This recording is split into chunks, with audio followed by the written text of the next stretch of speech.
Hi friends, it's Annie Grace with This Naked Mind, and I am answering readers' questions. Today's question comes from Charlotte. She says, could you talk about how to cope in social situations without drinking? I've been out to pubs so many times with the intention of not drinking, but because of my need to feel less anxious socially, I've let myself have a drink with the intention of being sensible, but end up waking up the next morning, not remembering the night, and usually end up injured.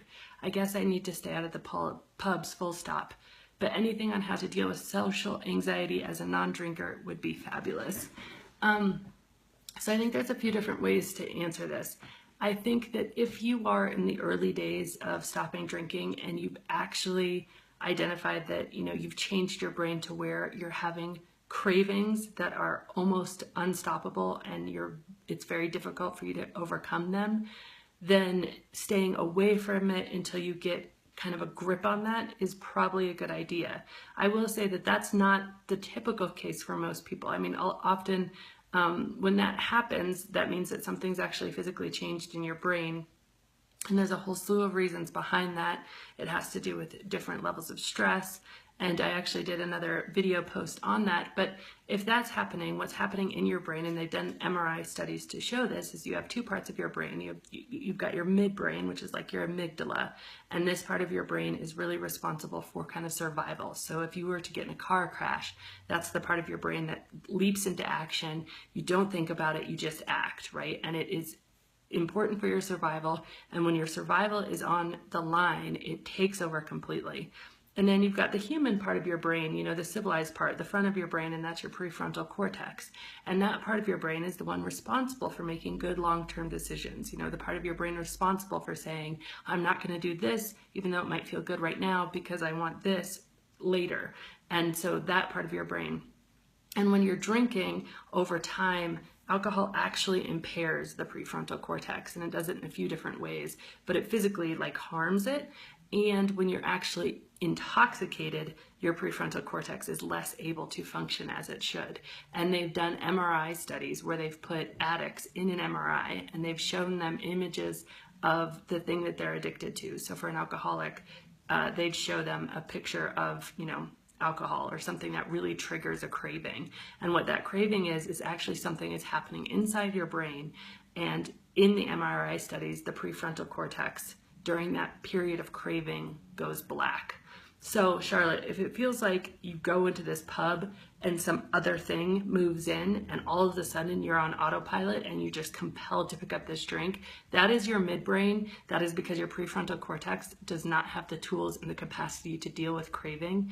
And that is something that is going to be really hard until you're kind of over the physical part of the alcohol and you have, some decent time under your belt. And I will say that I was forwarded an article today on how meditation, even just focusing on your breath or trying to be consciously aware for 5 minutes a day, 10 minutes a day, actually, balances that out. So it actually strengthens the part of your brain that is responsible for decision makings and balances out, and the part of your brain that just is kind of in that, okay, I need this drink survival type mode. So if it's that kind of craving you're experiencing, then my advice would be do whatever it takes to get that under control, whether it's meditation or whatever, because that trigger, you're not yourself. You're impaired and you're not able to make that good decision.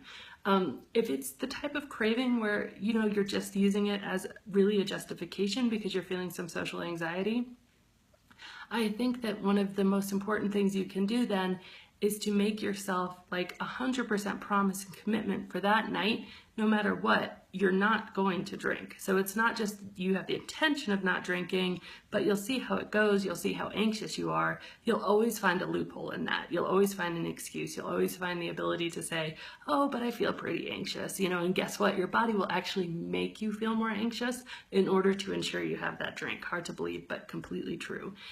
So if you make a full-on, I'm going out tonight, I will not drink, and that is 100%, and you do that beforehand, and you say, I'm going to experiment. I'm going to see how it is to deal with social anxiety, and I'm going to give myself a few tools to deal with social anxiety before I ever step foot in this pub. And I'm also going to give myself permission to leave if it's too intense.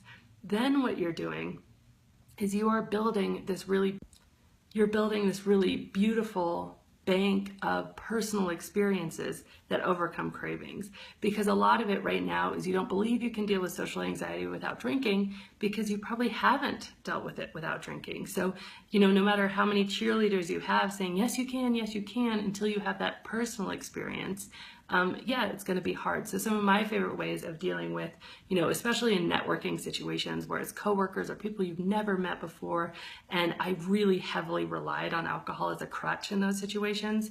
One of the things that I did is I made kind of a list in my head, and I literally would have them written down in my purse sometime, of 5 interesting questions to ask somebody. And I just found somebody that I wanted to talk to, and I made a big effort of my job right now is to be here to learn about this person. And I would make it really specific like that. Like I wouldn't leave it to chance, like what's going to happen, because I knew that if I left it to chance, I'd end up sitting there just like a lump and feeling really anxious and really uncomfortable. And then all of a sudden I'd want to drink or I'd want to leave. So really clearly say, I'm going to focus on getting to know 3 people tonight better than I did, and I'm going to focus on having these conversations. And when I'm in the conversation, I'm going to make myself completely present listening to this person and interacting with this person. And that also, believe it or not, is a form of meditation, because all meditation does is focus your mind. And when you're able to focus your mind, then again, you're strengthening the parts of your brain that overcome cravings. And if you can do that, once or twice, just even once, just say, I'm going to go out tonight. No way I'm going to drink. 100% commitment to myself. Not going to pass my lips. Tonight is a test. Now, if you can't do that, if you can't make that 100% commitment, then chances are you're in the first bucket we talked about, where actually you've got something that's been rewired in your brain. Your prefrontal cortex is going black. You have this situation where your cravings are beyond your control. And in that situation, you need to remove yourself from the temptation until you're strong enough to deal with it. And you'll know that one way or another. And if it's the other way and you make yourself this commitment and then you see what happens, guess what? You're going to be building this bank of personal experiences where you overcome that social anxiety naturally. And that, more than anything anybody can tell you, is going to be the real strength and momentum behind, overcoming social anxiety in general. So great question. Thank you so much for asking, Charlotte, and have a great day. Again, this is Annie Grace, author of This Naked Mind.